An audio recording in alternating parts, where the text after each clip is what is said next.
各位朋友，大家好。過去3日，我哋呢個城市接連發生咗幾單涉及大型車輛嘅交通意外。有地盤嘅田螺車因為冇拉好手掣，向前撞牆，貨櫃拖頭同車架分離，搞到傾側。仲有輕型貨車行反咗車喎。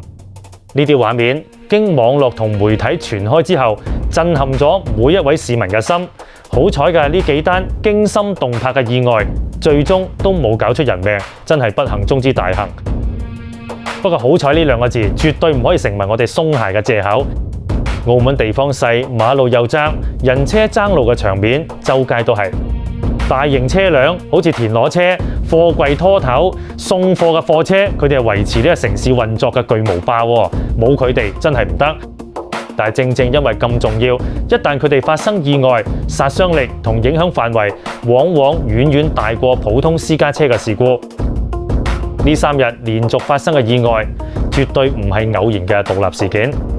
佢哋好似3塊鏡，清楚照出我哋道路駕駛安全嘅深層隱患。第一係操作程序嘅嚴謹性問題。田螺車唔記得拉手掣，表面睇係人為疏忽，實際上反映咗對安全操作程序嘅輕視。每一次停車，每一次上落貨，都應該有牢不可破嘅標準作業流程。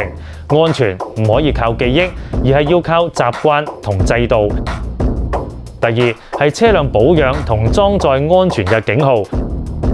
貨櫃拖頭同車架分離，行反車，呢啲同車輛嘅機件狀態、重心平衡同貨物點樣綁好有好大關係。我哋唔可以等到出事先嚟檢查，而係要日常就建立嚴格嘅出車前檢查機制，確保每一粒螺絲、每一條索帶都頂得住路途上嘅考驗。第三係道路使用者嘅安全意識。喺狹窄嘅街道上，行人、私家車、電單車成日都要同呢啲巨無霸擦身而過。作為司機，一定要更加警覺，預判盲點，收慢啲車。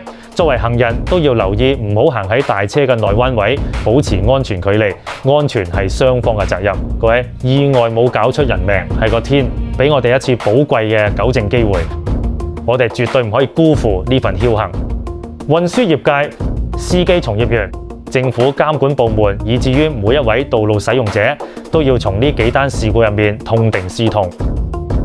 我喺度呼籲業界要即刻行動，加強對司機嘅安全培訓，重新檢視同嚴格執行車輛維修保養同操作程序，將安全責任落實到每一個崗位。